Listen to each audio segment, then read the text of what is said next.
নমস্কার বন্ধুরা, আরএস গল্প কথায় আপনাদের সবাইকে স্বাগত। আশা করি আপনারা সবাই সুস্থ আছেন। বন্ধুরা, আপনারা শুনছিলেন জিম করবেটের লেখা একটি শিকার কাহিনী, রুদ্রপ্রয়াগের নরখাদক চিতা। আজকের সপ্তম এবং শেষ পর্ব।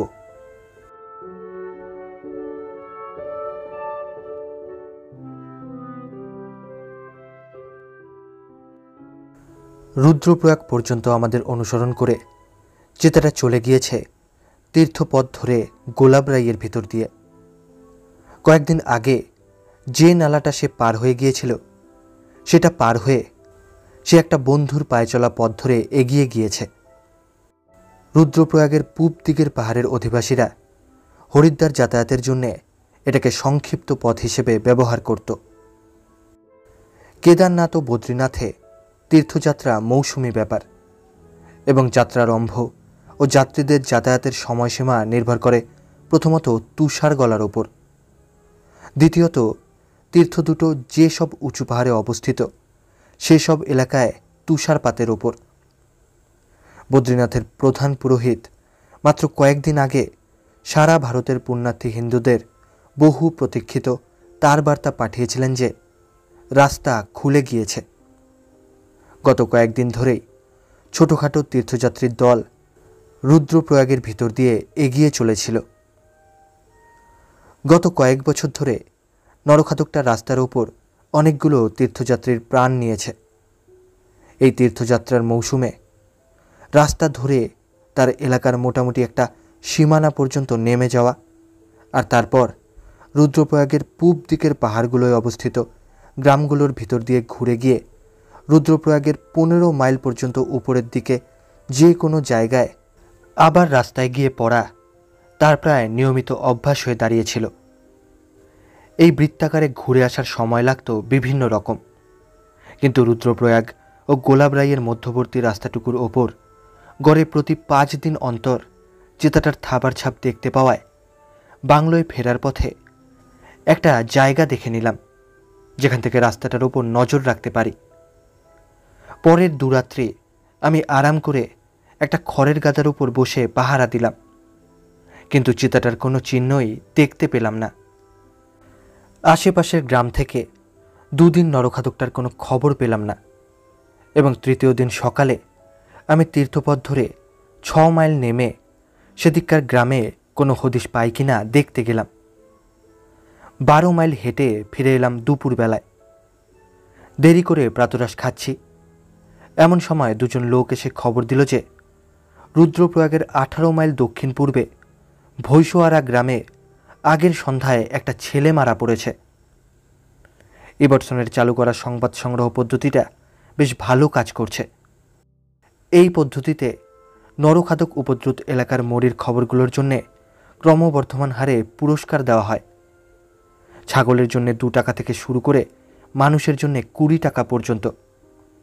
এই পুরস্কারগুলোর জন্যে রীতিমতো প্রতিযোগিতা চলে। এর ফলে যথাসম্ভব কম সময়ের মধ্যেই আমরা খবরগুলো পেয়ে যাই। লোক দুটোর হাতে 10 টাকা করে দেওয়ার পর একজন বলল যে সে আমাকে পথ দেখিয়ে ভৈসোয়ারা পর্যন্ত নিয়ে যাবে।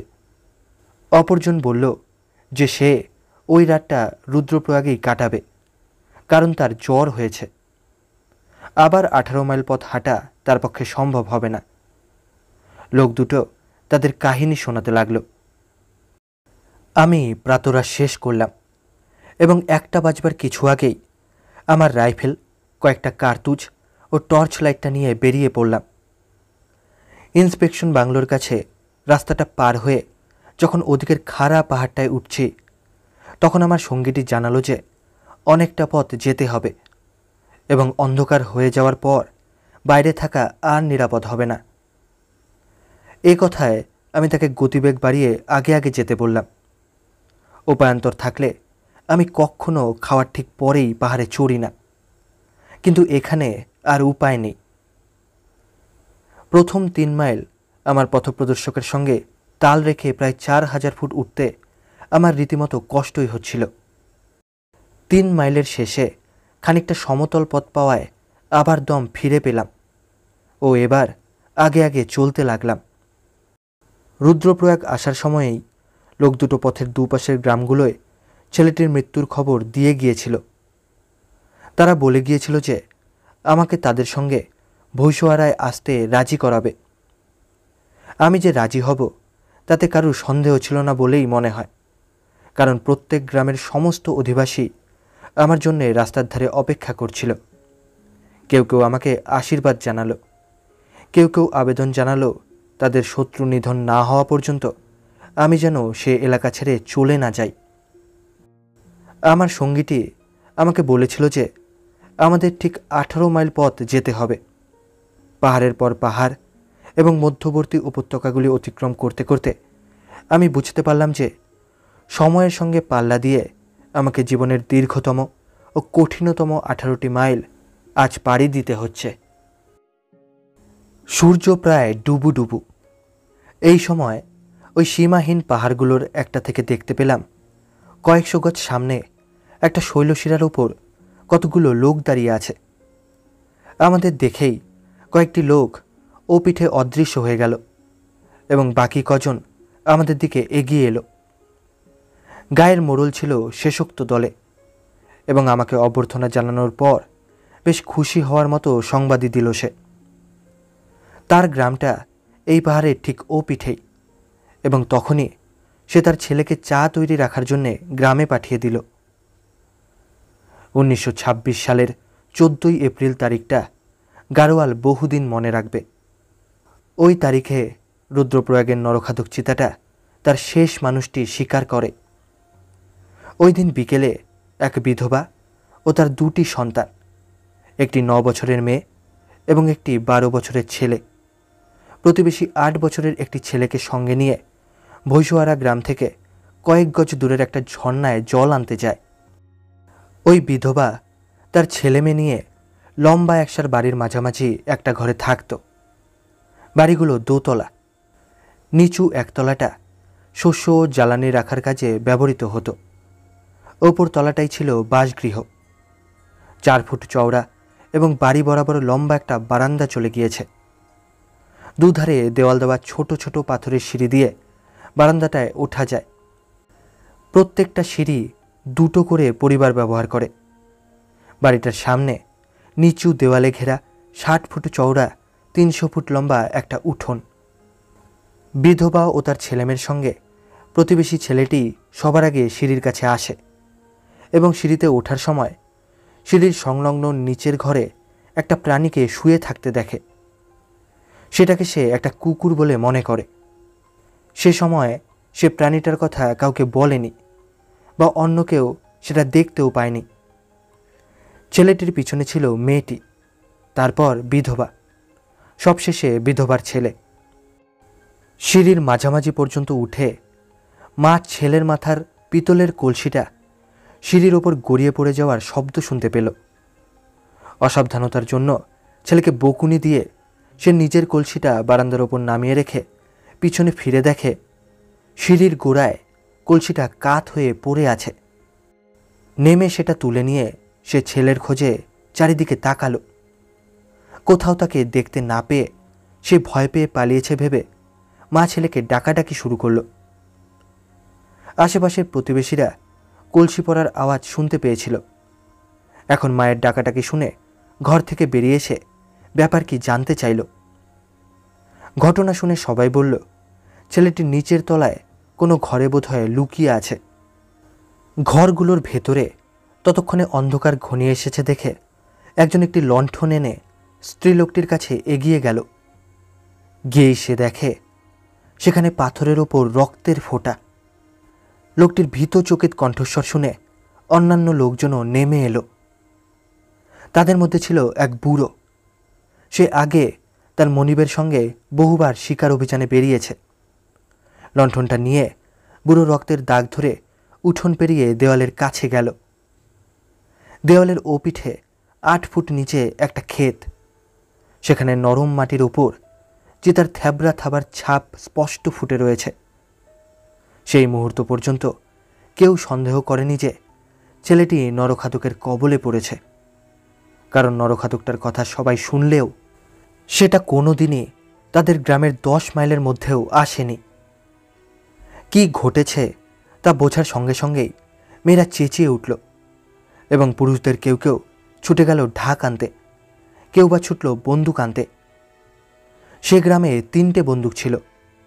কয়েক মিনিটের মধ্যেই তুমুল শোরগোল শুরু হয়ে গেল। সারা রাত ধরে ঢাক পেটানো, বন্দুক ছোড়া চলতে লাগল। দিনের আলো ফুটলে ছেলেটার দেহ পাওয়া গেল এবং রুদ্রপ্রয়াগে আমাকে খবর দেওয়ার জন্যে 2 জন লোক পাঠানো হলো। মোড়লের সঙ্গে গ্রামের কাছে পৌঁছে নারীকণ্ঠের বিলাপ শুনতে পেলাম। ছেলেটির মা কাঁদছে। গ্রামে পৌঁছলে সেই আমাকে প্রথম অভ্যর্থনা জানালো। আমার অনভ্যস্ত চোখেও ধরা পড়ল কিছুক্ষণ আগেই একটা বিলাপের ঝড় বয়ে গিয়েছে এবং শিগগিরই আর একটা ঝড় শুরু হবে। এই অবস্থায় লোকের সঙ্গে বাক্যালাপের কলাকৌশলে আমি অপটু, তাই স্ত্রীলোকটির কাছ থেকে আগের সন্ধ্যার ঘটনাবলী বর্ণনা না শুনতেই চাচ্ছিলাম, কিন্তু সে আমার কাছে তা বলার জন্যে খুব আগ্রহ প্রকাশ করায় শুনতেই হলো। শুনতে শুনতে বুঝলাম যে তার বক্তব্যে গ্রামবাসীদের বিরুদ্ধে অভিযোগই বেশি। কেন তারা চিতাটার পিছনে ছুটে গিয়ে তার ছেলেকে উদ্ধার করার চেষ্টা করল না? কারণ সে বলল, ছেলের বাপ বেঁচে থাকলে তো তাই করত। এই অভিযোগের উত্তরে আমি বললাম যে তার বিচার ঠিক হয়নি এবং সে যে ভাবছে তার ছেলেকে জীবিত অবস্থায় উদ্ধার করা যেত তাও ঠিক নয়।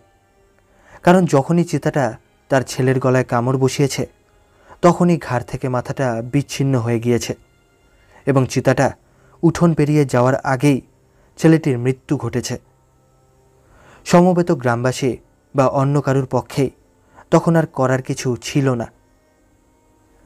উঠোনে দাঁড়িয়ে চা খেতে খেতে এবং শতখানেক বা ততোধিক লোককে জড়ো হতে দেখে আমি বুঝতেই পারলাম না চিতার মতো অত বড় একটা প্রাণী কি করে দিনের বেলায় লোকজনের চোখ এড়িয়ে উঠোনটা পার হয়ে এলো, আর গ্রামের কুকুরগুলোর পক্ষেই বা তার উপস্থিতির টের না পাওয়া কিভাবে সম্ভব হলো। ছেলেটাকে নিয়ে চিতাটা যে 8 ফুট উঁচু দেওয়ালটা লাফিয়ে পার হয়েছে তার উপর উঠে ক্ষেতের ভিতর দিয়ে টেনে নিয়ে যাওয়ার দাগ অনুসরণ করে 12 ফুট উঁচু আরেকটা দেওয়ালের ওপারের ক্ষেতের উপর দিয়ে গেলাম। এই দ্বিতীয় ক্ষেতটার অপর পাশে ছিল 4 ফুট উঁচু ঘন লতা গোলাপের বেড়া। এখানে চিতাটা ছেলেটার গলার কামড় ছেড়ে দিয়ে বেড়ার মধ্যে ফাঁক খুঁজেছে। ফাঁক না পেয়ে ছেলেটার পিঠ কামড়ে ধরে বেড়াটা লাফিয়ে পার হয়ে গিয়েছে। এই তৃতীয় দেওয়ালটার তলা দিয়েছিল একটা গরু বাছুর চলার পথ। এই পথ দিয়ে সামান্য যাওয়ার পরই গ্রামে শোরগোল উঠেছে। রাস্তার ওপরই ছেলেটাকে নামিয়ে রেখে চিতাটা পাহাড় দিয়ে নেমে গিয়েছে এবং সারা রাত গ্রামে বন্দুক ও ঢাকের আওয়াজ হওয়ায় আর মরির কাছে ফিরে আসতে পারেনি। আমার এখানে স্বাভাবিক কর্তব্য ছিল যেখানে চিতাটা মৃতদেহটা রেখে গিয়েছিল সেখানেই তাকে ফিরিয়ে নিয়ে গিয়ে কাছাকাছি বসে অপেক্ষা করা। কিন্তু এই ব্যাপারে 2টো অসুবিধে দেখা গেল। বসার মতো উপযুক্ত জায়গার অভাব এবং অনুপযুক্ত জায়গায় বসার বিপক্ষে আমার স্বভাবজ অনীহা। সবচেয়ে কাছের গাছটা ছিল 300 গজ দূরের একটা পাতাশূন্য আখরোট গাছ। অতএব হিসেবের বাইরে সেটা, এবং সত্যি বলতে মাটির ওপর বসতে আমার সাহসে কুলোচ্ছিল না। আমি গ্রামে এসেছি সূর্য ডোবার সময়। কিছুটা সময় গিয়েছে চা খেতে, মায়ের কাহিনী শুনতে এবং চিতাটার দাগ অনুসরণ করতে। তখন আর আত্মরক্ষার মতো কোনো আশ্রয় তৈরি করে নেওয়ার সময় অবশিষ্ট নেই। যদি আমাকে মাটিতে বসতেই হয় তবে কোন দিক দিয়ে চিতাটা আসবে তা না আন্দাজ করেই যে কোনো জায়গাতে বসে পড়তে হবে।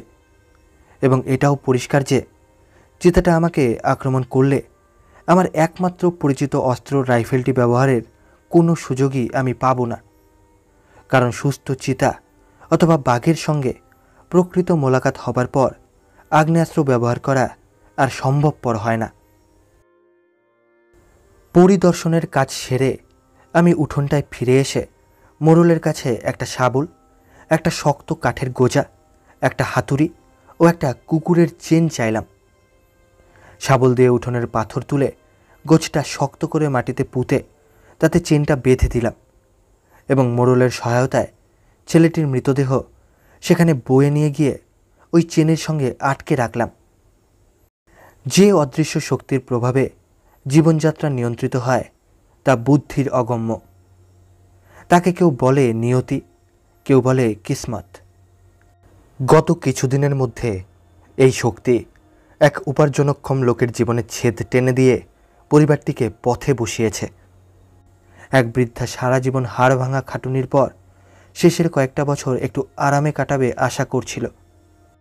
অতীব যন্ত্রণাদায়কভাবে তার দিনগুলোর পরিসমাপ্তি ঘটিয়েছে, আর আজ এই ছেলেটির জীবনকে শেষ করে দিয়েছে। একে দেখলে বোঝা যায় যে তার বিধবা মা তাকে বহু যত্নে মানুষ করে তুলেছিল। কাজেই মর্মভেদিক কান্নার মধ্যে শোকাতুরা মায়ের বারবার এ বিলাপ আশ্চর্যের কিছুই নয়। হায় পরমেশ্বর, আমার ছেলে কি দোষ করেছে? তাকে সবাই ভালোবাসত। তাকে জীবনের শুরুতেই এমন ভয়ঙ্করভাবে কেন মৃত্যুবরণ করতে হলো? উঠোনটায় পাথরটা ওঠানোর আগে আমি বিধবা ও তার মেয়েকে দূরে একপাশের একটা ঘরে স্থানান্তরিত করেছিলাম। তারপর আমার অন্যান্য প্রস্তুতির কাজ সারা হওয়ার পর আমি ঝর্ণায় গিয়ে হাত মুখ ধুয়ে এসে একাটি খড় চাইলাম। খড়টা রাখলাম বিধবার খালি করা ঘরটার সামনের বারান্দায়। ততক্ষণে পুরো অন্ধকার হয়ে গিয়েছে। সমবেত লোকজনকে রাত্রে যথাসম্ভব চুপচাপ থাকতে বলে তাদের নিজের নিজের ঘরে পাঠিয়ে দিয়ে আমি বারান্দায় উঠে বসলাম। সেখানে সামনে কিছু খড় জড়ো করে পাশ ফিরে শুয়ে পরিষ্কারভাবে মরিটার উপর নজর রাখা সম্ভব হলো এবং আমাকে দেখতে পাওয়ার সম্ভাবনা আর খুব একটা থাকলো না। আগের রাতে প্রচুর হইহল্লা হওয়া সত্ত্বেও আমার ধারণা হয়েছিল যে চিতাটা ফিরে আসবে, আর যথাস্থানে মৃতদেহটা না পেলে নতুন শিকারের সন্ধানে গ্রামের মধ্যেই চলে আসবে। কারণ ভৈষোয়ারার প্রথম শিকার সে যত সহজে পেয়ে গিয়েছিল, তাতে আবার নতুন প্রচেষ্টায় উৎসাহ পাবারই কথা। বেশ আশা নিয়েই আমি পাহারা দেওয়া শুরু করলাম। সারা সন্ধ্যা ঘন মেঘ জমে উঠেছে। 8টার সময় মায়ের বিলাপধ্বনি ছাড়া গ্রামের আর সমস্ত শব্দ স্তব্ধতায় লীন হয়ে গিয়েছে। একটা বিদ্যুতের ঝলক খেলে গেল। তারপর দূর থেকে গুড়গুড় বজ্রের নির্ঘোষ ঝড়ের আগমন বার্তা ঘোষণা করল। 1 ঘন্টা ধরে ঝড়ের মাতামাতি চলল। বিদ্যুৎ চমক এত তীব্র ও ঘন ঘন হতে লাগলো যে উঠোনে একটা ইঁদুর এসে পড়লেও আমি তা পরিষ্কার দেখতে এবং খুব সম্ভব গুলিও করতে পারতাম। অবশেষে বৃষ্টি থামল, কিন্তু আকাশ মেঘে ভারী হয়ে থাকল এবং দৃষ্টিসীমা কয়েক ইঞ্চির ভিতরে সংকুচিত হয়ে এলো। এখনই ঠিক সময়। ঝড়ে চিতাটা যেখানেই আশ্রয় নিয়ে থাকুক, সেখান থেকে রওনা হওয়ার সময় হয়েছে। তার এসে পৌঁছানোর সময়টা শুধু নির্ভর করবে সেই জায়গা থেকে গ্রামটার দূরত্বের ওপর। স্ত্রীলোকটির কান্না এতক্ষণে থেমেছে। পৃথিবীর কোথাও যেন কোনো শব্দ নেই। আমিও এইটিই আশা করছিলাম, কারণ চিতাটার আসার খবরের জন্যে আমাকে কানের ওপরই নির্ভর করতে হবে, এবং সেই জন্যেই আমি দড়ি ব্যবহার না করে কুকুরের চেন দিয়ে মড়িটা বেঁধে রেখেছি। যে খড়গুলো আমাকে দেওয়া হয়েছিল সেগুলো শুকনো, মচমচে। উদ্গ্রীব হয়ে কালো অন্ধকারে কান পেতে শুয়ে আছি। প্রথম শব্দটা শুনতে পেলাম। আমার পায়ের কাছে আমার শোবার জন্যে বিছানো খড়ের উপর দিয়ে গুড়ি মেরে মেরে কিছু একটা আসছে। হাফ প্যান্ট পরেছিলাম, হাঁটুর কাছটা ছিল খালি। হঠাৎ ওই খালি চামড়ার ওপর একটা প্রাণীদেহের রোমশ স্পর্শ অনুভব করলাম। নির্ঘাত নরখাদকটা গুড়ি মেরে এগিয়ে এসেছে আমার গলা চেপে ধরার জন্যে। বাঁ কাঁধের ওপর পা রাখার একটা হালকা চাপ পড়ল, এবং যে মুহূর্তে আমি রাইফেলের ট্রিগারটা টিপতে যাব, অমনি একটা ছোট্ট প্রাণী আমার বাহু ও বুকের মাঝখানটায় লাফিয়ে পড়ল। একটা ভিজে সপসপে ছোট্ট বেড়ালের বাচ্চা ঝড়ের সময় বাইরে ছিল। এখন সমস্ত দরজা জানালা বন্ধ দেখে একটু উষ্ণতা ও আশ্রয়ের আশায় আমার কাছে এসেছে। বেড়াল ছানাটা সবেমাত্র আমার কোটের মধ্যে আরাম করে বসেছে এবং আমিও সেই আতঙ্কের ঝাপটা কাটিয়ে উঠতে শুরু করেছি। এমন সময় ধাপে ধাপে সাজানো ক্ষেতগুলোর ওপর থেকে একটা চাপা গর্জন শোনা গেল। শব্দটা ক্রমেই বাড়তে লাগলো। তারপর সেটা এমন একটা ভয়ঙ্কর হিংস্র লড়াইয়ে রূপান্তরিত হলো যেমনটি জীবনে কখনো শুনিনি।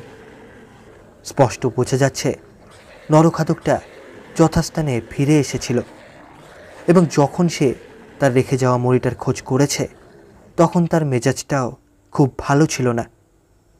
ঠিক এই সময় আরেকটি চিতা, এই চিতাটা হয়তো এই এলাকাটাকে তারই নিজস্ব বিচরণভূমি বলে মনে করে, আকস্মিকভাবেই তার মুখোমুখি এসে পড়েছে। যে ধরনের লড়াইয়ের শব্দ পাচ্ছে সেটা অত্যন্ত অসাধারণ, কারণ মাংসাশী প্রাণীরা সর্বদাই তাদের নিজের নিজের গণ্ডির ভিতর থাকে এবং দৈবাৎ যদি কখনো দুটোর মধ্যে সাক্ষাৎ ঘটে যায় তবে এক নজরেই দুজনে দুজনের শক্তি সামর্থ্যের পরিমাপ করে ফেলে এবং অপেক্ষাকৃত দুর্বলটি সবলের জন্যে পথ ছেড়ে দেয়। নরখাদকটার বয়স হলেও তার প্রকাণ্ড শরীরে যথেষ্ট শক্তি ছিল এবং যে 500 বর্গমাইল এলাকা জুড়ে তার আনাগোনা, তার মধ্যে তার রাজত্বের বিরোধিতা করার শক্তিও বোধ হয় অন্য কোনো পুরুষটি তার ছিল না। কিন্তু এখানে এই ভৈষোয়ারাতে সে আগন্তুক ও অনধিকার প্রবেশকারী, আর যে গণ্ডগোলে সে নিজেকে এখন জড়িয়ে ফেলেছে তা থেকে উদ্ধার পেতে হলে তাকে প্রাণপণে লড়াই করতে হবে এবং বলা বাহুল্য তাতে সে পরাঙ্মুখও হয়নি। এখন আমার গুলি করার সম্ভাবনা হয়েছে, কারণ নরখাদক তার আক্রমণকারীকে পরাস্ত করতে পারলেও তার নিজের ক্ষতগুলোর জন্যে আপাতত আর মরির ওপর তার কিছুদিন টান না থাকাটাই সম্ভব। এমনকি লড়াইয়ে তার ঘায়েল হওয়ার সম্ভাবনাও রয়েছে। সেক্ষেত্রে সত্যি এটা হবে তার জীবনের অপ্রত্যাশিত উপসংহার। 8 বছর ধরে সরকার ও জনসাধারণের সম্মিলিত প্রচেষ্টা ব্যর্থ হবার পর আকস্মিক লড়াইয়ে স্বজাতির হাতেই তার মৃত্যু নিঃসন্দেহে অভিনব। 5 মিনিট ব্যাপী প্রথম রাউন্ড লড়াই চলল মারাত্মক হিংস্রতার সঙ্গে। ফলাফল অনির্ধারিত রইল, কারণ তখনও আমি দুটোরই গর্জন শুনতে পাচ্ছিলাম। 10-15 মিনিট বিরতির পর লড়াই আবার শুরু হলো, কিন্তু যেখানে প্রথম সূত্রপাত সেখান থেকে 200-300 গজ দূরে। স্পষ্টতই লড়াইয়ে স্থানীয় যোদ্ধাটিরই সুবিধে হচ্ছিল এবং সে ধীরে ধীরে অনধিকার প্রবেশকারীকে সীমানার বাইরে বের করে দিচ্ছিল। তৃতীয় রাউন্ডটা আগের দুটোর চেয়ে স্বল্পস্থায়ী হলো, কিন্তু কম জোরদার হলো না। অবশেষে অনেকটা নিস্তব্ধতার পর যখন আবার লড়াই শুরু হলো তখন লড়াইয়ের ক্ষেত্র শৈলশিরাটির ওপর সরে গিয়েছে। কয়েক মিনিট পরে সব নিস্তব্ধ হয়ে গেল। তখনও 6 ঘন্টা রাত ছিল, কিন্তু আমি বুঝতে পারলাম যে আমার ভৈষোয়ারা আসার উদ্দেশ্য ব্যর্থ হয়েছে। বাঁচা মরার লড়াই শেষ হবে, নরখাদকটা খতম হবে। আমার এ ধারণাও ক্ষণস্থায়ী হয়েছে। লড়াই খতম। নরখাদকটা জখম হয়েছে নিশ্চয়ই, কিন্তু তাতে তার মানুষের মাংসে অরুচি ঘটবে না বা তার মানুষ মারার ক্ষমতারও কমতি হবে না। বেড়াল ছানাটা সারা রাত ধরে আরামে ঘুমোলো। পূব আকাশে প্রথম উষার আলো ফোটার সঙ্গে সঙ্গে আমি উঠোনে নেমে গিয়ে যে চালা থেকে ছেলেটাকে আনা হয়েছিল সেই চালার নিচে তাকে সরিয়ে রাখলাম। যে কম্বলে তার শরীরটা আগে ঢাকা ছিল সেটা দিয়েই ঢেকে দিলাম। মোড়ল তখনও ঘুমোচ্ছিল। তার দরজায় গিয়ে ঘা দিলাম। চা হতে কিছুটা সময় নেবে বলে সে প্রস্তাব প্রত্যাখ্যান করে তাকে আশ্বাস দিয়ে বললাম যে নরখাদকটা কোনো দিনই আর তাদের গ্রামের দিকে ফিরে আসবে না। মোড়ল তখনই ছেলেটির দেহ শ্মশানঘাটে পাঠানোর ব্যবস্থা করবে তার কাছ থেকে এই প্রতিশ্রুতি নেওয়ার পর আমি রুদ্রপ্রয়াগের দীর্ঘ পথে পা বাড়ালাম। কোনো প্রচেষ্টায় আমরা যতবারই ব্যর্থ হই না কেন, প্রত্যেক ব্যর্থতার পর যে নৈরাশ্যবোধ, তাতে কোনোদিনই অভ্যস্ত হয়ে উঠতে পারি না। কয়েক মাস ধরে দিনের পর দিন আমি এই আশা নিয়ে ইন্সপেকশন বাংলো থেকে বেরিয়ে এসেছি যে এই বিশেষ দিনটিতে আমি নিশ্চয়ই সফলকাম হব, কিন্তু প্রতিদিনই আমি নিরাশ ও ম্রিয়মাণ অবস্থায় ফিরে এসেছি। আমার ব্যর্থতাগুলোই যদি শুধু আমারই ব্যক্তিগত ভালোমন্দ জড়িত থাকতো তবে কিছু যেত আসতো না, কিন্তু যে কাজ হাতে নিয়েছি সে কাজে ব্যর্থতার সঙ্গে আমার নিজের চেয়ে অন্যান্য লোকই বেশি জড়িত। দুর্ভাগ্য ছাড়া আর কোনো কিছুর ওপরই আমার ব্যর্থতার দায়িত্ব চাপাতে পারি না। দুর্ভাগ্যের ক্রমবর্ধমান চাপ আমার পিছনে তাড়া করেছিল এবং এইসবের সম্মিলিত প্রভাব আমাকে হতাশ্বাস করে তুলেছিল। আমার মনে হচ্ছিল যে এই কাজ নিষ্পন্ন করা আমার ভাগ্যে নেই। নরখাদকটা মরিটা এমন জায়গায় রাখল যার ধারে কাছে একটিও গাছ নেই। এটা দুর্ভাগ্য ছাড়া আর কি?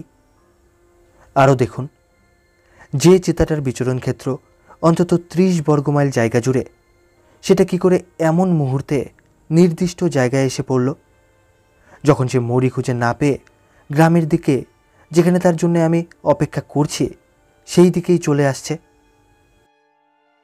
গতকাল 18টা মাইল দীর্ঘ পথ মনে হচ্ছিল, আজ মনে হলো দীর্ঘতর, এবং পাহাড়গুলো আরও খাড়াই।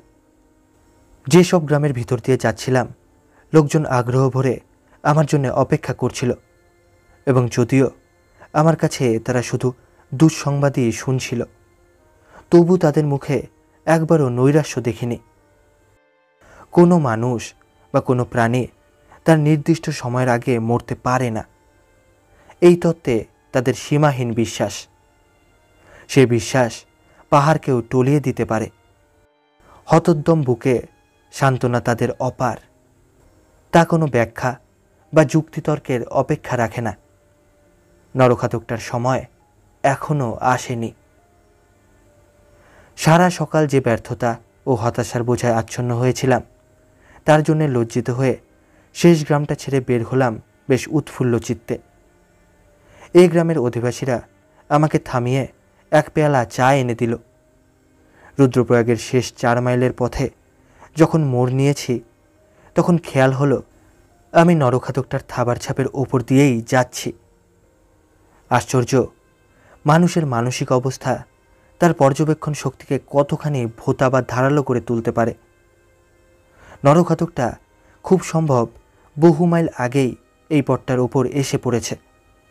সরল গ্রামবাসীদের সঙ্গে কথাবার্তা বলে এক পেয়ালা চা খাওয়ার পর সারা সকালের মধ্যে এই প্রথম আমি জেতাটার থাবার ছাপগুলো লক্ষ্য করলাম। পথটা এখানে লাল মাটির ওপর দিয়ে গিয়েছে, বৃষ্টিতে মাটি নরম। থাবার ছাপ দেখে বুঝলাম যে নরখাদকটা তার স্বাভাবিক চালেই এখান দিয়ে চলে গিয়েছে। আরও আধ মাইল পরে সে গতিবেগ বাড়িয়ে দিয়েছে এবং এই গতিতে চলে গিয়েছে গোলাপরাইয়ের ওপর খাটটার মাথা পর্যন্ত। তারপর সে খাদের ভেতর দিয়ে নেমে গিয়েছে।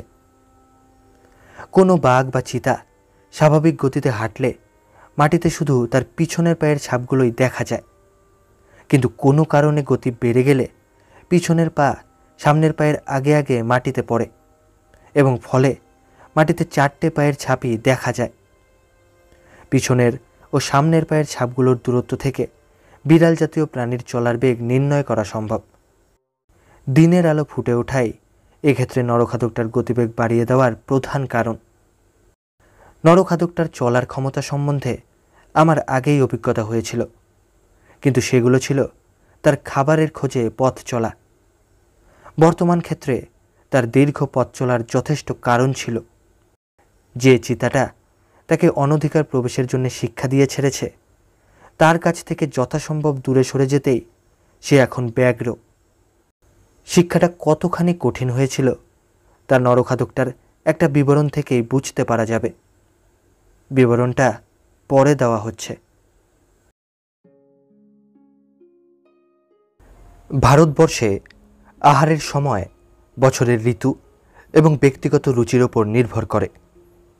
বেশিরভাগ পরিবারে 3টি প্রধান আহারের সর্বসম্মত সময় হল প্রাতরাশ 8টা থেকে 9টা, দুপুরের খাওয়া 1টা থেকে 2টো এবং রাতের খাওয়া 8টা থেকে 9টা। আমি যত মাস রুদ্রপ্রয়াগে ছিলাম আমার খাওয়া দাওয়া খুব অনিয়মিত হয়েছিল। এটাই স্বীকৃত বিশ্বাস যে আহারের নিয়মানুবর্তিতা এবং দ্রব্য মিশ্রণের ওপর স্বাস্থ্য নির্ভর করে, কিন্তু আমার অভ্যাস বিরোধী। অনিয়মিত আহার এই বিশ্বাসের বিরোধিতা করে আমাকে খুব মজবুত রেখেছিল। রাত 8টায় পরিজ, সকাল 8টায় স্যুপ, দিনে একবার আহার কিংবা অনাহার আমার কোনো ক্ষতি করেনি। শুধু হাড় থেকে একটু মাংস কমে গিয়েছিল। গতকালের প্রাতরাশের পর আমি কিছু খাইনি। যেহেতু আমি বাইরে রাত কাটাবো বলে ঠিক করেছি, আমি ভৈষয়ারা ফিরে বর্ণনা রহিত একটা আহার গ্রহণ করলাম। 1 ঘন্টা ঘুমিয়ে উঠে স্নান করলাম। তারপর চললাম গোলাপরাইয়ের দিকে, তীর্থশালার পণ্ডিতকে সাবধান করতে যে ওর এলাকায় নরখাদকটা এসেছে। রুদ্রপ্রয়াগে প্রথম আসার পর আমি এই পণ্ডিতের সঙ্গে বন্ধুত্ব করেছিলাম এবং ওর বাড়ির পাশ দিয়ে যাওয়ার সময় কখনো ওর সঙ্গে 2-1টা কথা না বলে যায়নি। কেননা নরখাদক এবং গোলাপরাই দিয়ে যাতায়াত করা তীর্থযাত্রীদের নিয়ে বহু চিত্তাকর্ষক গল্প জানা ছাড়া ও ছিল আমার দেখা গাড়োয়ালের 2জনের একজন, যে নরখাদকের আক্রমণ থেকে বেঁচে ফিরেছে। অন্যজন হলো সেই মহিলা যে ছেঁড়া হাত নিয়ে পালিয়ে বেঁচেছিল। ওর একটা গল্প ছিল এক রমণীর বিষয়ে। সে এই রাস্তারই একটু দূরের এক গ্রামে থাকত। তার সঙ্গে ওর আলাপ ছিল। একদিন মহিলাটি রুদ্রপ্রয়াগের বাজার থেকে ফেরার সময় গোলাপরাইয়ে সন্ধ্যা হয়ে আসে। ওর ভয় হলো যে সে অন্ধকার হওয়ার আগে বাড়ি পৌঁছতে পারবে না। সে তখন ওকে তীর্থশালায় রাত কাটাতে দেওয়ার জন্য পণ্ডিতকে অনুরোধ করল। পণ্ডিত অনুমতি দিল। ওকে বলল যে ও যেন গুদাম ঘরের দরজার সামনে শোয়। সেই ঘরে তীর্থযাত্রীদের কিনবার জন্য রসদ থাকত। তাহলে ওর একদিকে থাকবে ঘর এবং অন্যদিকে 50 জন কি আরও বেশি তীর্থযাত্রী যারা তীর্থশালায় রাত কাটাচ্ছে। ঘরটা ছিল ঘাস এবং মাটি দিয়ে তৈরি। রাস্তার দিকটা খোলা, পাহাড়ের দিকটা তক্তা মারা। গুদামঘর এই ছাউনির মাঝামাঝি পাহাড়ের ভিতরে ঢোকানো। তাতে ছাউনির মেঝেতে কোনো অসুবিধা হতো না। মহিলাটি যখন গুদামঘরের দরজায় শুয়ে পড়ল তখন ওর এবং রাস্তার মাঝে এক সারি তীর্থযাত্রী ছিল। রাত্রিবেলা এক সময়ে একজন মহিলা তীর্থযাত্রী চিৎকার করে ওঠে, বলে যে ওকে কাকড়া বিছে কামড়েছে।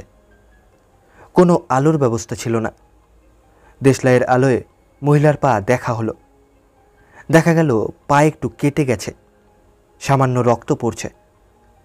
তীর্থযাত্রীরা সবাই অসন্তোষ প্রকাশ করল যে মহিলা মিছামিছি ঝামেলা করেছে। তাছাড়া কাকড়া বিছের কামড় থেকে রক্তপাত হয় না। এই বলে তারা আবার ঘুমিয়ে পড়ল। সকালে আমগাছের ওপরের পাহাড়ের বাড়ি থেকে পণ্ডিত নামল। সে দেখল আশ্রমের সামনে রাস্তার ওপর পাহাড়ি মেয়েদের একটা শাড়ি পরে আছে, শাড়িতে রক্ত। পণ্ডিত ভেবেছিল যে সে তার বন্ধুকে ঘরের সবচেয়ে নিরাপদ জায়গাটা দিয়েছে। কিন্তু যদিও মহিলাকে ঘিরে জন 50 তীর্থযাত্রী শুয়েছিল, চিতাটা ঘুমন্ত লোকদের ওপর হেঁটে গিয়ে তাকে মারে এবং রাস্তায় ফিরবার সময় দৈবাত ঘুমন্ত তীর্থযাত্রীটির পা আছড়ে দেয়। পণ্ডিতের ব্যাখ্যা হলো যে চিতাটা বাকি তীর্থযাত্রীদের ছেড়ে ওই পাহাড়ি মহিলাটিকে নিয়ে যায়, কেননা সে রঙিন পোশাক পরেছিল। এই ব্যাখ্যা বিশ্বাসযোগ্য নয়। চিতারা ঘ্রাণশক্তি দিয়ে শিকার করে না। না হলে বলতাম যে যাত্রীশালায় সব লোকদের মধ্যে ওই পাহাড়ি মহিলাটির গায়ের গন্ধটাই চিতাটার কাছে পরিচিত লেগেছিল। দুর্ভাগ্য না অদৃষ্ট, কিংবা হয়তো ঘুমন্ত লোকদের মধ্যে ওর একার খোলা ঘরে শোয়ার বিপদের ভয়। নিহত মহিলাটির ভয়টা কি কোনো অজানা উপায়ে নরখাদকটি বুঝতে পেরেছিল, তাতেই কি ও আকৃষ্ট হয়? এই ঘটনার কিছুদিন পরে পণ্ডিত নিজে নরখাদকের মুখোমুখি হয়। ঠিক তারিখটা বলার প্রয়োজন নেই, যদিও রুদ্রপ্রয়াগের হাসপাতালের কাগজপত্র দেখলে সেটা জানা যাবে। এই বললেই যথেষ্ট হবে যে ঘটনাটা ঘটেছিল 1921 সালের গ্রীষ্মের সবচেয়ে গরম সময়ে, আমার সঙ্গে পণ্ডিতের দেখা হওয়ার 4 বছর আগে। সেই গ্রীষ্মের এক সন্ধ্যার শেষের দিকে মাদ্রাজবাসী 10 জন তীর্থযাত্রী ক্লান্ত এবং ক্ষতপদ অবস্থায় গোলাবরাইয়ে আসে এবং তীর্থশালায় রাত কাটাবার ইচ্ছা প্রকাশ করে। পণ্ডিতের ভয় ছিল যে গোলাবরাইয়ে আরও লোক মারা গেলে ওর তীর্থশালার বদনাম হয়ে যাবে। পণ্ডিত তাই ওদের বলার চেষ্টা করল যে ওরা আরও 2 মাইল দূরে রুদ্রপ্রয়াগে গিয়ে নিরাপদ আশ্রয় পাবে, কিন্তু ওর কোনো কথায় ক্লান্ত তীর্থযাত্রীরা রাজি হলো না। শেষ পর্যন্ত ও তাদের ওর নিজের বাড়িতে আশ্রয় দিতে রাজি হয়। বাড়িটা ছিল আম গাছটার 50 গজ ওপরে, যে গাছটার কথা আমি আগেই বলেছি। পণ্ডিতের বাড়িটা ভৈসরার অন্যান্য বাড়ির ছাদে গড়া। নিচে একটা ঘর যেখানে জ্বালানি কাঠ জমা থাকে। ওপরতলার ঘরটা থাকার জন্য। পাথরের ছোট সিঁড়ির ধাপ চলে যায় একটা সরু বারান্দায়। থাকার ঘরের দরজাটা সিঁড়ির সবচেয়ে উঁচু ধাপের উল্টো দিকে। পণ্ডিত এবং ওর অযাচিত 10 জন অতিথি সান্ধ্য আহার শেষ করে নিজেদের ঘর বন্ধ করল। ঘরে বাতাস চলাচলের কোনো পথ ছিল না। ঘরের ভিতরে অসহ্য গরম এবং রাত্রে কোনো সময়ে পণ্ডিতের মনে হলো যে ওর দম আটকে যাবে। সে তখন দরজা খুলে বাইরে এসে সিঁড়ির দুপাশের থাম ধরে দাঁড়ায়। যে থামের ওপর বারান্দার ছাদটা দাঁড়িয়ে আছে, সে বুক ভরে রাতের হাওয়া টেনে নেয় এবং ওর গলাটা কি যন্ত্রে চেপে ধরে। ও তখন থাম দুটি ধরে আততায়ীর গায়ে পায়ের পাতা লাগিয়ে এক মরিয়া লাথিতে চিতাটার দাঁত নিজের গলা থেকে খুলে ফেলে এবং সিঁড়ি দিয়ে ফেলে দেয়। অজ্ঞান হয়ে যাবে এই ভয়ে ও একপাশে ঘুরে বারান্দার রেলিং 2 হাত দিয়ে ধরে। সেই মুহূর্তে চিতাটা আবার নিচ থেকে লাফ দিয়ে ওর বাঁ হাতে নখ বসিয়ে দেয়।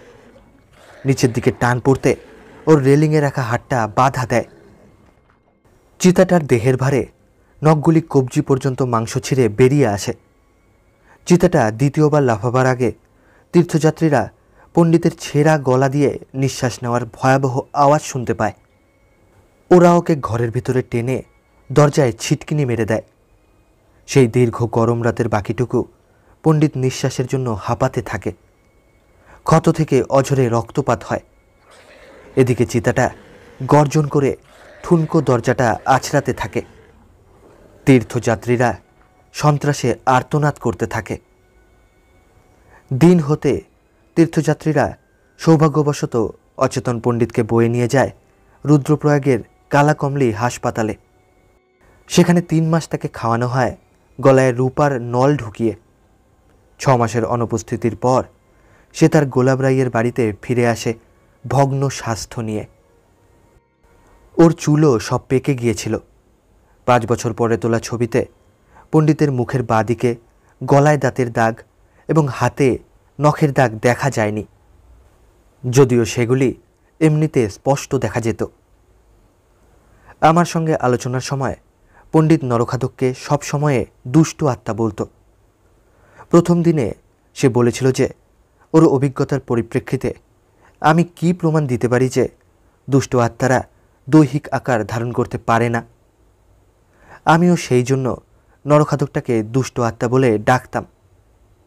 সেই সন্ধ্যায় গোলাবরাইয়ে পৌঁছে আমি পণ্ডিতকে ভৈসরার নিষ্ফল যাত্রার কথা বললাম।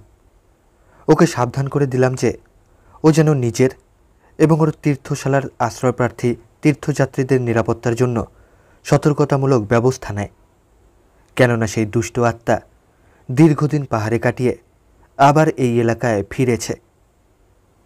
সেই রাত্রে এবং পরপর আরও 3 রাত আমি খড়ের গাদায় বসে রাস্তার উপর নজর রাখলাম। চতুর্থ দিনে ইবটসন বাউরি থেকে ফিরল।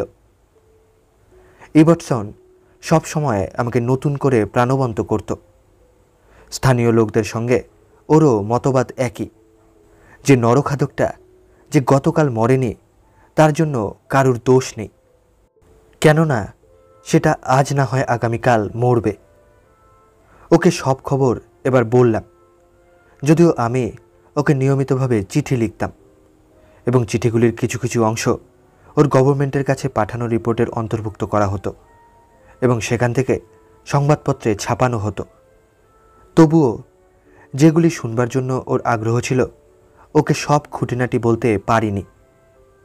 ইবটসনেরও আমাকে অনেক কিছু বলার ছিল। সংবাদপত্রে নরখাদকটাকে মারা নিয়ে খুব হইচই হয়েছে এবং তারা প্রস্তাব করেছে যে ভারতবর্ষের নানান অঞ্চল থেকে শিকারীদের গাড়োয়ালে গিয়ে চিতাটাকে মারতে সাহায্য করা উচিত। এই সংবাদপত্রের প্রচারের ফল হলো যে ইবটসনের কাছে একজন মাত্র খবর নেয় এবং আরেকজন একটি প্রস্তাবই করে। খবর নেয় একজন শিকারী। সে বলে, যদি তার আসা যাওয়া, থাকা এবং খাবারের সুবন্দোবস্ত করা হয়, সে ভেবে দেখতে পারে যে গাড়োয়ালে আসাটা পোষাবে কিনা। আর প্রস্তাব করে একজন বলে, চিতাটাকে মারার সবচেয়ে সহজ এবং তড়িৎ পদ্ধতি হলো একটা ছাগলের গায়ে আর্সেনিক মাখিয়ে তার মুখ সেলাই করে দিতে হবে, যাতে সে নিজেকে চাটতে না পারে। তাকে এক জায়গায় বেঁধে রাখলে চিতাটা ওকে দেখে খেয়ে ফেলবে এবং বিষক্রিয়ায় মারা যাবে। সেদিন আমরা অনেক কথা বলাবলি করলাম। আমার বহু অকৃতকার্য প্রচেষ্টা খুঁটিয়ে বিচার করা হলো। লাঞ্চ খেতে খেতে আমি ইবটসনকে বললাম যে চিতাটা প্রতি 5 দিন অন্তর একবার রুদ্রপ্রয়াগ এবং গোলাপরাইয়ের রাস্তায় আসা যাওয়া করে। আমি ওকে বোঝালাম যে আমার চিতাটাকে মারার শেষ আশা হলো রাস্তার ধারে 10 রাত বসে থাকা। আমি বললাম যে এই সময়ের মধ্যে চিতাটা রাস্তাটা অন্তত একবার ব্যবহার করবেই। ইবটসন অনিচ্ছা সত্ত্বে আমার পরিকল্পনায় রাজি হলো, কেননা আমি এর মধ্যে বহু রাত জেগেছি এবং আরও 10 রাত জাগা আমার পক্ষে খুব কষ্টকর হবে। শেষ পর্যন্ত আমার কথাই রইল। আমি এবার ইবটসনকে বললাম যে এই সময়ের মধ্যে আমি যদি চিতাটাকে না মারতে পারি, আমি নৈনিতাল ফিরে যাব।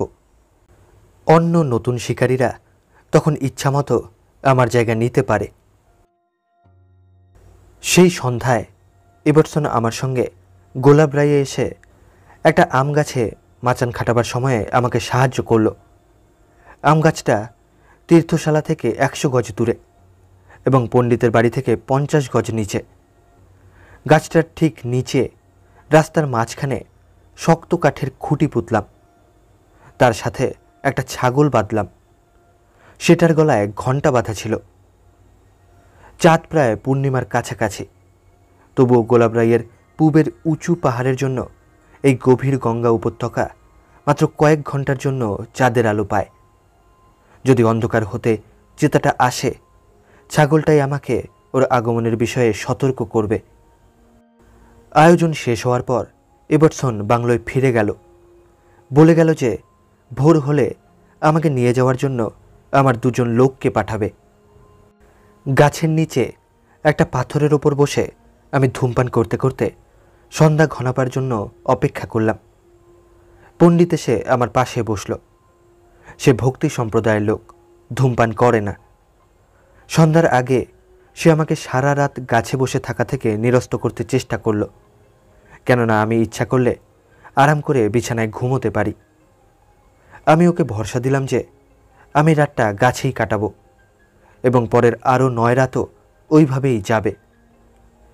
আমি যদি দুষ্ট আত্মাকে মারতে না পারি, অন্ততপক্ষে আমি ওর বাড়ি পাহারা দিতে পারব এবং ওর তীর্থশালার যে কোনো শত্রুর আক্রমণ থেকে রক্ষা করতে পারব। আমার ওপরের পাহাড় থেকে রাত্রে একবার কাকার হরিণ ডাকল। তারপর রাত আবার নিস্তব্ধ হয়ে গেল। পরদিন সূর্যোদয়ে আমার 2টি লোক এলো। আমি ইন্সপেকশন বাংলোর দিকে যেতে যেতে রাস্তাটায় থাবার ছাপ আছে কিনা দেখতে লাগলাম। পিছনে আমার লোকরা কম্বল এবং রাইফেল বয়ে আনল। পরের 9 দিন আমার কর্মসূচিতে কোনো ব্যত্যয় ঘটেনি। সন্ধ্যা হতে হতে আমি দুজন লোক নিয়ে বাংলো থেকে বেরোতাম।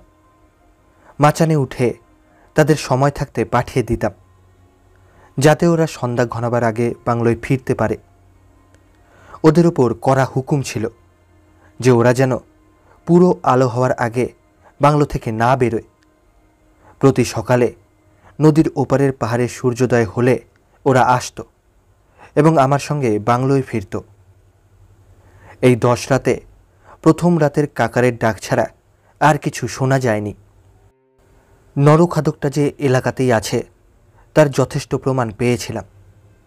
এই 10 রাতের মধ্যে সে দুবার কয়েকটি বাড়িতে ঢুকেছিল।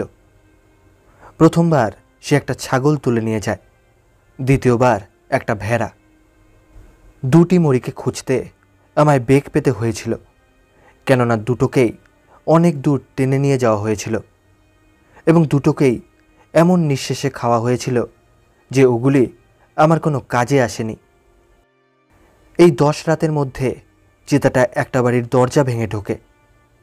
গৃহবাসীদের সৌভাগ্য যে বাড়িতে 2টি ঘর ছিল এবং ভিতরের ঘরের দরজাটা চিতাটার আক্রমণ রুখবার পক্ষে যথেষ্ট মজবুত ছিল। আম গাছে 10ম রাত কাটাবার পর বাংলোয় ফেরার পর আমি ও ইবটসন আমাদের ভবিষ্যৎ পরিকল্পনা নিয়ে আলোচনা করলাম। সেই শিকারীর কাছ থেকে আর কোনো চিঠি আসেনি। কেউই গভর্নমেন্টের আমন্ত্রণ রক্ষা করতে ইচ্ছা প্রকাশ করেনি এবং সংবাদপত্রের আবেদনে কেউ সাড়া দেয়নি। আমার এবং ইবটসনের রুদ্রপ্রয়াগে আর সময় কাটানো সম্ভব ছিল না। ইবটসন 10 দিন ধরে ওর সদর শহর পাউরির বাইরে আছে। আমারও আফ্রিকায় কাজ আছে এবং আমি আমার যাওয়া 3 মাস পিছিয়েছি। আর দেরি করা সম্ভব ছিল না। গাড়োয়ালকে নরখাতকের দয়ার উপর ফেলে যেতে আমাদের দুজনেরই অনিচ্ছা, কিন্তু এ পরিস্থিতিতে আমরা কি করব ঠিক করতে পারছিলাম না। এক উপায় ছিল যে ইবটসন ছুটির দরখাস্ত করে এবং আমি যা খেসারত দেওয়ার দিয়ে আফ্রিকা যাওয়ার টিকিট বাতিল করে দিই। আমরা শেষে ঠিক করলাম যে রাতে কোনো সিদ্ধান্ত নেব না, বরং সকালে উঠে মনস্থির করব। এই সিদ্ধান্তে এসে আমি ইবটসনকে বললাম যে গাড়োয়ালে আমার শেষ রাতটা আম গাছে কাটাবো। ইবটসন এই একাদশ এবং শেষ সন্ধ্যায় আমাকে সঙ্গ দিল। গোলাপরাইয়ের কাছে এসে দেখলাম একদল লোক রাস্তার ধারে দাঁড়িয়ে আম গাছের পিছনের মাঠের দিকে তাকিয়ে আছে। লোকগুলি আমাদের দেখতে পায়নি এবং আমরা ওদের কাছে পৌঁছবার আগে তীর্থশালার দিকে যেতে লাগলো। ওদের মধ্যে একজন ফিরে তাকিয়ে দেখল আমি হাতছানি দিয়ে ডাকছি।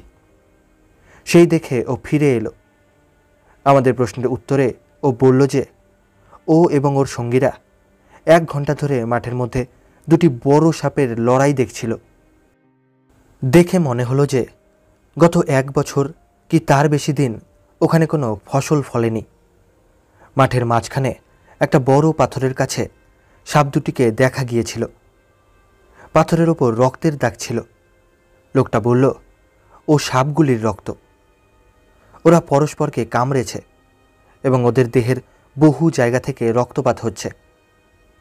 আমি পাশের একটা ঝোপ থেকে একটা ডাল ভেঙে নিয়ে মাঠে নেমে দেখতে গেলাম পাথরটার কাছে কোনো গর্ত আছে কিনা, এবং সেই সময় রাস্তার ঠিক নিচের একটা ঝোপের ভিতরে সাপ দুটিকে দেখতে পেলাম। ইবটসনও একটা শক্ত লাঠি জোগাড় করে ফেলেছিল। যেমনি একটা সাপ রাস্তায় উঠবার চেষ্টা করল, ইবটসন সেটাকে মেরে ফেলল। অন্যটা একটা উঁচু মাটির স্তূপের মধ্যে একটা গর্তে ঢুকে গেল। সেখান থেকে আমরা সেটাকে বার করতে পারলাম না। ইবটসন যে সাপটাকে মেরেছে সেটা 7 ফুট লম্বা এবং গায়ের রং হালকা খড়ের মতো। সেটার ঘাড়ে অনেকগুলি কামড় লেগেছিল। ওটা দারাস সাপ নয়, ওটার বেশ বড় 20 দাঁত ছিল।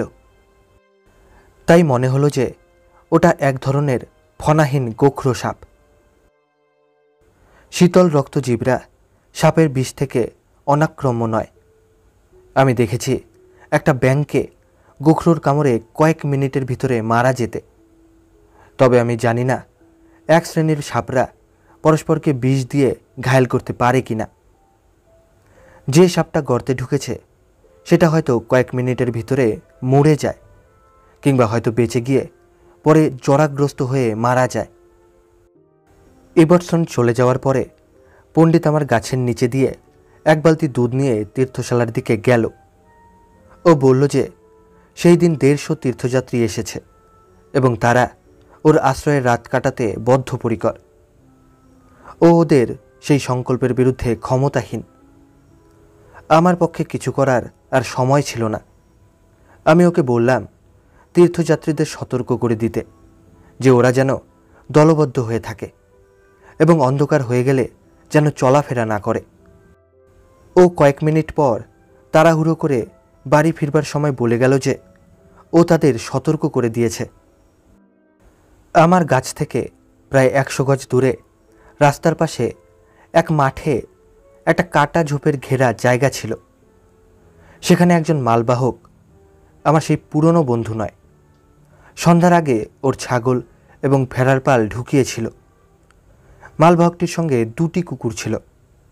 আমরা যখন রাস্তা ধরে আসি ও দুটি আমাদের দেখে প্রচণ্ডভাবে ঘেউ ঘেউ করেছিল এবং ইবটসনকে দেখে আমাকে ছেড়ে বাংলোয় ফিরে যায়। পূর্ণিমা কয়েকদিন আগে হয়ে গেছে। উপত্যকা অন্ধকারে ঢাকা। রাত 9টার একটু পরে আমি দেখলাম একজন লোক লণ্ঠন হাতে তীর্থশালার বাইরে এসে রাস্তা পার হলো। 2-1 মিনিট পরে সে আবার রাস্তা পার হয়ে আশ্রয়ে ঢুকবার সময় লণ্ঠনটা নেভালো। ঠিক এই সময় মালবাহকের কুকুর দুটি অভ্রান্তভাবে চিতাটার দিকে মুখ করে ডাকছিল। চিতাটা সম্ভবত লণ্ঠন হাতে লোকটাকে দেখেছে এবং এখন রাস্তা ধরে যাত্রীশালার দিকে আসছে। প্রথমে কুকুর দুটি রাস্তার দিকে তাকিয়ে ডাকছিল, একটু পরে ওরা ঘুরল এবং আমার দিকে তাকিয়ে ডাকতে লাগলো। তার মানে চিতাটা নিশ্চয় ঘুমন্ত ছাগলটাকে দেখেছে এবং কুকুর দুটির দৃষ্টির আড়ালে লুকিয়ে পড়েছে। কুকুর দুটি ডাক থামিয়েছে। চিতাটা নিশ্চয় এবার কি চাল চালবে ভাবছে। আমি জানতাম যে চিতাটা এসেছে, আর এটাও জানতাম যে আমার গাছের আড়াল থেকে ছাগলটাকে অকস্মাৎ আক্রমণ করবে। দীর্ঘ মিনিটগুলি কেটে যাচ্ছিল। যে প্রশ্নটা আমাকে উত্ত্যক্ত করছিল সেটা হলো যে চিতাটা কি ছাগলটাকে ছেড়ে তীর্থযাত্রীদের একজনকে মারবে, না ও ছাগলটাকে মেরে আমাকে গুলি করার সুযোগ দেবে। এতগুলি রাত গাছে কাটিয়ে আমি একটা কায়দা শিখেছিলাম, যার ফলে ন্যূনতম নড়াচড়া এবং সময়ের মধ্যে রাইফেল চালাতে পারতাম। আমার মাচান এবং ছাগলটার মধ্যে ব্যবধান প্রায় 20 ফুট, কিন্তু গাছের ঘন ডালপালার নিচে রাত এত অন্ধকার লাগছিল, আমি অনেক চেষ্টা করেও এত অল্প দূরত্বেও ঠিক দেখতে পাচ্ছিলাম না। আমি চোখ বন্ধ করে কান দুটি সজাগ করলাম। আমার রাইফেলে একটা ছোট ইলেকট্রিক টর্চ লাগানো ছিল। রাইফেলের নিশানা ছাগলটার দিকে। আমি ভাবতে শুরু করলাম যে চিতাটা, যদি অনুমান করা যায় ওটাই নরখাতকটা, যাত্রীশালায় ঢুকে মানুষ শিকার করা স্থির করছে। ঠিক এই সময়ে গাছের নিচে থেকে কে যেন ছুট মারল। ছাগলের ঘণ্টা তীক্ষ্ণ সুরে বেজে উঠল। টর্চের বোতাম টিপে দেখলাম যে রাইফেলের মাছি চিতাটার কাঁধের ওপর নিবন্ধ এবং আমি রাইফেল 1 ইঞ্চিও না সরিয়ে ঘোড়া টিপলাম। টর্চ নিভে গেল।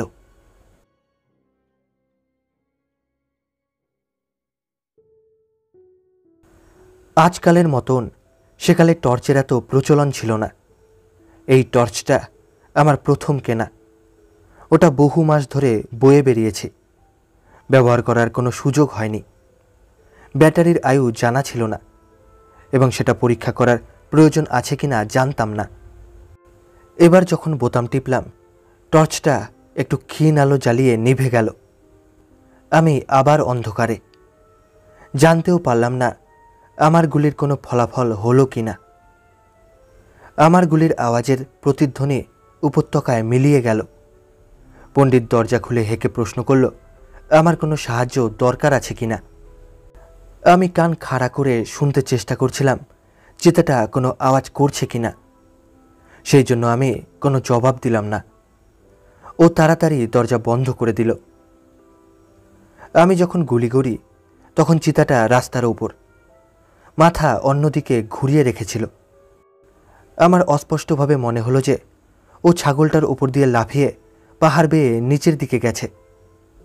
পণ্ডিত ডাকার ঠিক আগে আমার মনে হলো যে আমি একটা গলার ঘর আওয়াজ শুনেছিলাম, তবে আমি নিশ্চিত হতে পারছিলাম না।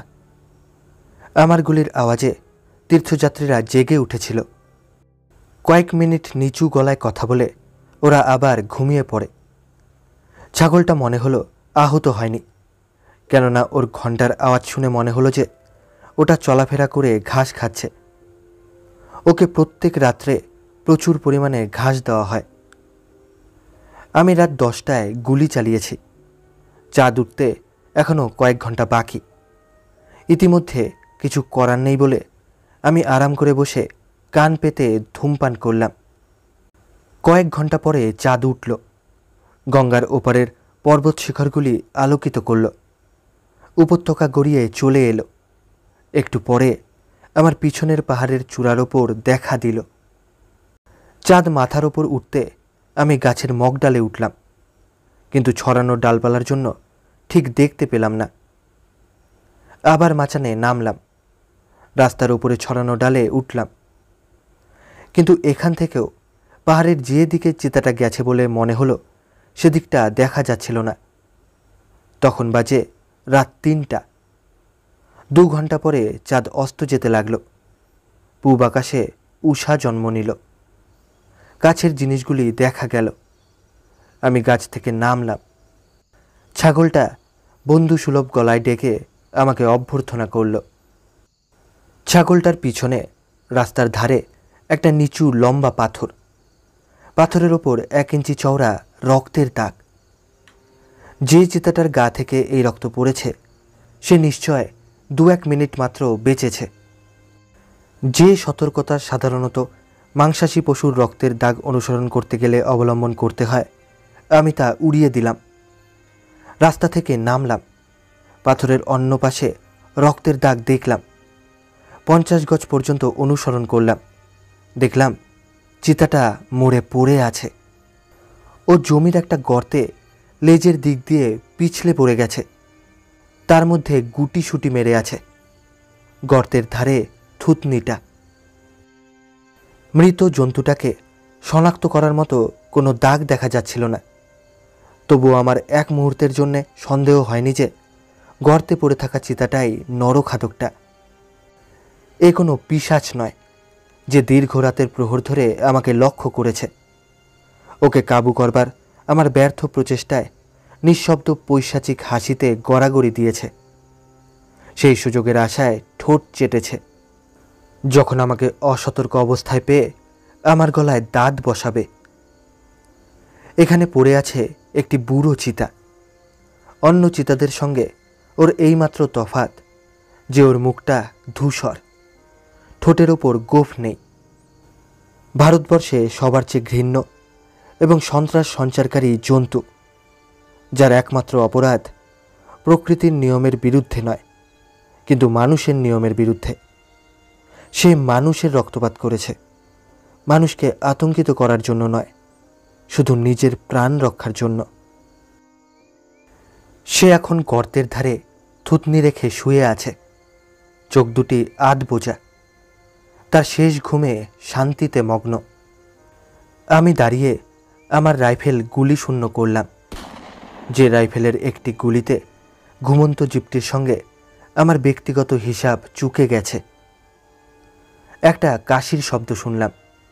ওপর দিকে চেয়ে দেখলাম পণ্ডিত রাস্তার ধার থেকে আমার দিকে তাকিয়ে আছে। আমি হাতছানি দিতে সে সন্তর্পণে পাহাড় বেয়ে নামল। চিতাটার মাথা দেখে সে থামল, ফিসফিস করে জিজ্ঞাসা করল যে সেটা মৃত কিনা এবং সেটা কি। আমি যখন বললাম যে সেটা মৃত এবং সেটা হলো সেই দুষ্ট আত্মা যে 5 বছর আগে ওর গলা ছিঁড়ে দিয়েছিল, যার ভয়ে সে গত রাত্রে দরজা বন্ধ করেছিল, ও হাত জোর করে আমার পায়ে মাথা ঠেকাতে গেল। পরের মিনিটেই রাস্তা থেকে ডাক এলো, সাহেব তুমি কোথায়? আমার একজন লোক উদ্বিগ্ন হয়ে আমাকে ডাকছে। আমার উত্তর গঙ্গার ওপর প্রতিধ্বনিত হতে লাগলো। 4টি মাথা দেখা গেল। আমাদের দেখে 4 জন লোক হুড়মুড় করে পাহাড় বেয়ে নামলো। একজনের হাতে লণ্ঠন জ্বলছে। লণ্ঠনটা সে নেভাতে ভুলে গেছে। চিতাটা গর্তের মধ্যে শক্ত হয়ে জমে গিয়েছিল। ওকে বার করতে বেশ কষ্ট হয়েছিল। ওকে লোকদের আনা শক্ত বাঁশের লম্বা ডান্ডায় বাঁধা হলো। ওরা বলল যে ওরা রাত্রে ঘুমোতে পারেনি। ইবটসনের জমাদারের ঘড়িতে 4:30 বাজতে দেখেই ওরা লণ্ঠন জ্বালিয়ে হাতে লম্বা ডান্ডা এবং এক গাছা দড়ি নিয়ে আমাকে খুঁজতে বেরিয়ে পড়ে। কেননা ওদের ধারণা হয়েছিল যে আমার ওদেরকে দরকার।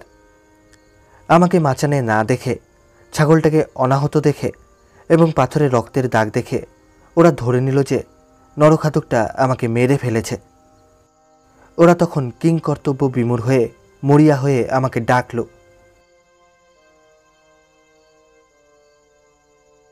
পণ্ডিতকে রেখে এলাম মাচান থেকে আমার কম্বলটা উদ্ধার করতে এবং ভিড় করা তীর্থযাত্রীদের রাত্রের ঘটনা বিষয়ে ওর কাহিনী শোনাতে।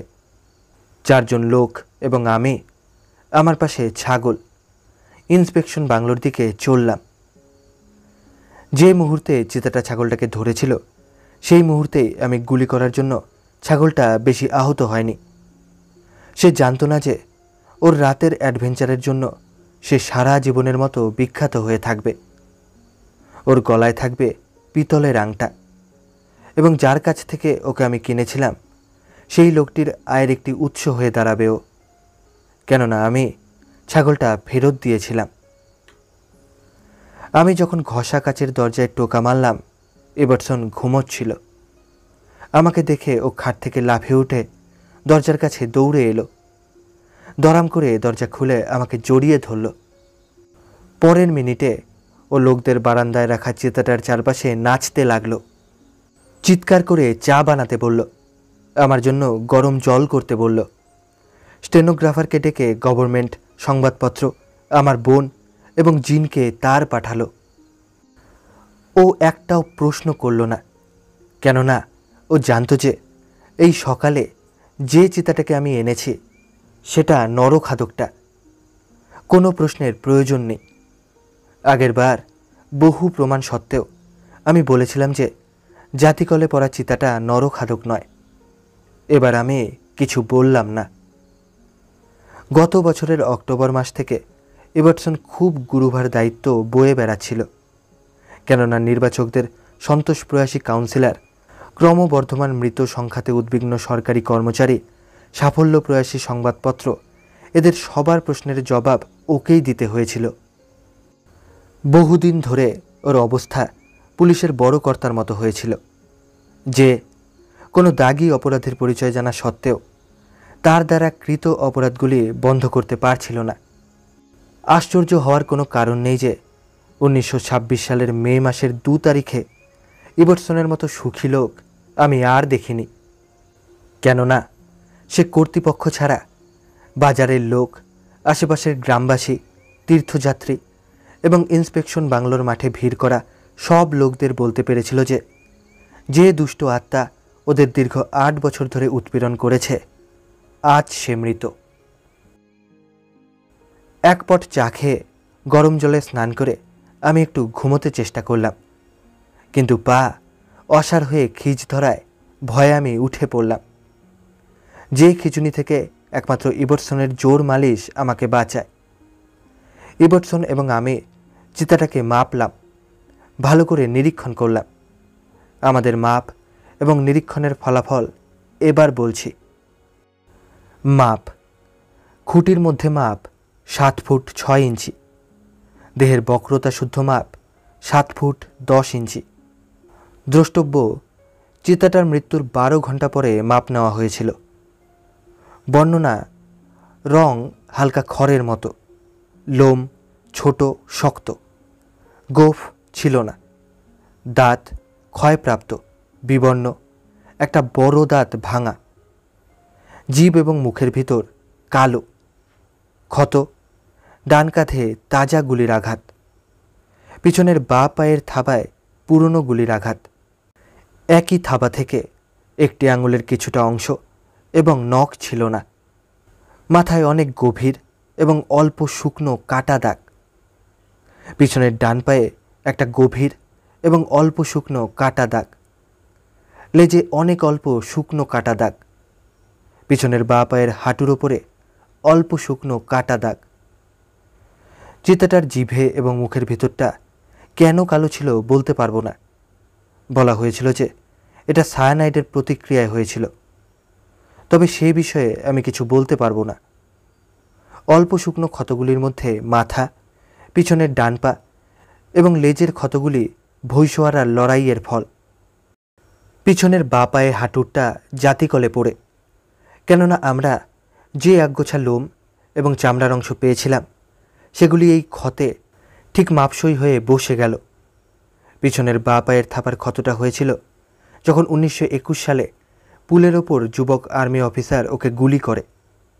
চিতাটার চামড়া ছাড়াতে গিয়ে দেখলাম বুকের চামড়ার নিচে অনেকগুলি ছররাগুলি বিঁধে আছে। একজন দেশীয় খ্রিস্টধর্মী বহু বছর পরে বলে যে বছর চিতাটা নরখাদক হয় তার আগের বছর ও চিতাটাকে গুলি করেছিল। ইবটসন এবং আমি চিতাটাকে মাপ এবং পরীক্ষা করে গাছের ছায়ায় শুইয়ে দিলাম। সারাদিন ধরে হাজার হাজার পুরুষ, স্ত্রীলোক এবং শিশুরা ওকে দেখতে এলো। আমাদের পাহাড়ি লোকরা যখন কোনো লোকের কাছে কোনো বিশেষ কারণে আসে, যেমন তাদের কৃতজ্ঞতা দেখাতে কিংবা ধন্যবাদ জানাতে, ওদের প্রথা হলো খালি হাতে না আসা। একটি গোলাপ, একটি গাঁদা কিংবা এই ফুল দুটির যে কোনো একটির কয়েকটি পাপড়িতে কাজ হয়ে যায় এবং শ্রদ্ধার্ঘ্যটি দু হাতে অঞ্জলি করে দিতে হয়। গ্রহীতা শ্রদ্ধার্ঘ্যটি ডান হাতের আঙুলের ডগা দিয়ে ছোঁয়ার পর যে শ্রদ্ধার্ঘ্য নিয়ে আসে সে যেন সেটি গ্রহীতার পায়ে দু হাতে অঞ্জলি করে জল ঢালার মতো করে ঢেলে দেয়। আমি এর আগেও কৃতজ্ঞতা স্বীকার দেখেছি, কিন্তু সেই দিন রুদ্রপ্রয়াগের ইন্সপেকশন বাংলো এবং পরে বাজারে যেমন দেখেছিলাম সেরকম কখনো দেখিনি। আমাদের একমাত্র ছেলেকে মেরেছে সাহেব। আমরা বুড়ো হয়েছি, আমাদের ঘর খা খা করছে। আমার 5 সন্তানের মাকে খেয়েছে। ছোটটার মাত্র কয়েক মাস বয়স। বাচ্চাদের দেখবার জন্য ঘরে কেউ নেই, রান্না করবার কেউ নেই। আমার ছেলের রাত্রে অসুখ করে, ভয়ে কেউ হাসপাতালে ওষুধ আনতে যেতে পারেনি। ও মারা যায়। একটির পর একটি করুণ কাহিনী আমি শুনতে থাকলাম। আমার পায়ের নিচের মাটি ফুলে ভরে উঠল। যে ঘটনাগুলোর বর্ণনা করলাম সেগুলো ঘটেছিল 1925 থেকে 26 সালে। 16 বছর পরে অর্থাৎ 1942 সালে যুদ্ধের কাজে মিরাটে আছি। এক উদ্যান পার্টিতে আহত সৈনিকদের আপ্যায়নে সাহায্য করতে কর্নেল ফ্লাই আমাকে ও আমার বোনকে আমন্ত্রণ জানিয়েছিলেন। ভারতের বিভিন্ন অঞ্চল থেকে সমাগত 50-60 জন সৈনিক একটা টেনিস কোর্টের চারদিকে বসেছিল। আমরা যখন গিয়ে পৌঁছলাম তখন সবে চা জলখাবার শেষ হয়ে ধূমপানের পর্যায়ে এসে পৌঁছেছে। কোর্টের দুই বিপরীত প্রান্ত থেকে আমি ও আমার বোন অভ্যাগতদের মধ্যে ঘুরতে লাগলাম। সৈনিকদের সকলেই মধ্যপ্রাচ্য থেকে এসেছিল। কিছুদিন বিশ্রামের পর তাদের কাউকে ছুটি দিয়ে, কাউকে বা কাছ থেকে অবসর দিয়ে নিজের নিজের বাড়িতে পাঠিয়ে দেওয়া হবে। মিসেস ফ্লাই গ্রামাফোন রেকর্ডে ভারতীয় সঙ্গীত পরিবেশনের ব্যবস্থা করেছিলেন। পার্টি শেষ না হওয়া পর্যন্ত আমাকে ও আমার বোনকে থেকে যেতে অনুরোধ করা হয়েছিল। কাজেই ঘুরে ঘুরে আহত সৈনিকদের সঙ্গে কথাবার্তা বলার মতো ঘন্টা 2 সময় আমরা পেয়েছিলাম। অর্ধেকটা ঘোরার পর একটি তরুণের সামনে এসে পৌঁছলাম। সে একটু নিচু চেয়ারে বসে আছে। চেয়ারের কাছে মাটিতে পড়ে আছে একজোড়া ক্রাচ। বুঝলাম মারাত্মকভাবে আহত হয়েছিল। আমি এগিয়ে যেতে সে বহু কষ্টে চেয়ার থেকে নেমে আমার পায়ের ওপর তার মাথাটা রাখতে চেষ্টা করল। অত্যন্ত হালকা তার দেহ, কমাস সে হাসপাতালে কাটিয়ে এসেছে। তাকে তুলে নিয়ে চেয়ারের ওপর বসিয়ে দিতে সে বলল, আমি আপনার ভগ্নির সঙ্গে কথা বলছিলাম। যখন আমি বললাম আমি গাড়োয়ালের লোক, তখন তিনি জানালেন আপনি কে। আপনি যখন নরঘাতকটাকে মারেন তখন আমি খুব ছোট। আমাদের বাড়ির রুদ্রপ্রয়াগ থেকে অনেক দূরে হওয়ায় আমি সেখানে হেঁটে যেতে পারিনি, আর আমার বাবার গায়েও তেমন জোর না থাকায় আমাকে কাঁধে করে নিয়ে যেতে পারেনি। সুতরাং আমাকে বাড়িতেই থাকতে হয়েছিল। বাবা আমাকে ফিরে এসে বলেছিল যে সে নরঘাতকটাকে দেখেছে, আর নিজের চোখে দেখে এসেছে তাকে, যে সাহেব সেটাকে মেরেছে। আরও বলেছিল যে সেখানে বহু লোক জড়ো হয়েছিল, মিষ্টিও বিলানো হয়েছিল, আর তার নিজের ভাগটা সে আমার জন্য বাড়িতে বয়ে নিয়ে এসেছিল। আর এখন সাহেব, আমি বহুত খুশি মনে বাড়ি ফিরে যাব, কারণ আমি বাবাকে বলতে পারবো যে আমিও আমার নিজের চোখে আপনাকে দেখেছি। এবং নরঘাতকটার মৃত্যু স্মরণে প্রতি বছর রুদ্রপ্রয়াগে যে মেলাটা হয়, সেখানে কেউ যদি আমাকে নিয়ে যায়, তবে মেলায় যাদের সঙ্গে দেখা হবে তাদের সবাইকে ডেকে বলতে পারবো যে আপনাকে আমি দেখেছি, আপনার সঙ্গে কথা বলেছি। জীবনের প্রারম্ভেই পঙ্গু, যুদ্ধ থেকে ফিরে আসছে ভগ্ন দেহ নিয়ে। বীরত্বের কোনো কাহিনী শোনানোর চিন্তা তার নেই। শুধু বাবাকে একটা কথা বলার জন্যে সে এত ব্যগ্র যে বহু বছর আগে যাকে তার দেখার সুযোগ হয়নি, তাকে সে নিজের চোখে দেখে এসেছে। এমন একটি লোক যাকে মনে রাখার একমাত্র দাবি এই যে সে একটা নিখুঁত গুলি ছুঁড়তে পেরেছিল। এ সেই সরল ও পরিশ্রমী পাহাড়ি মানুষদের সন্তান, আদত গাড়োয়ালের ছেলে। অল্প সংখ্যক যারা তাদের মধ্যে বসবাস করছে, এই বৃহত্তর ভারতবর্ষের সন্তানদের শুধু তারাই ঠিক চিনেছে। এরাই সেই উদার হৃদয় মাটির মানুষ, জাতি ধর্ম নির্বিশেষে একদিন যারা সমস্ত যুযুধান শক্তিগুলোকে সম্পূর্ণ সংহত করে ভারতবর্ষকে একটি মহান জাতিতে পরিণত করবে।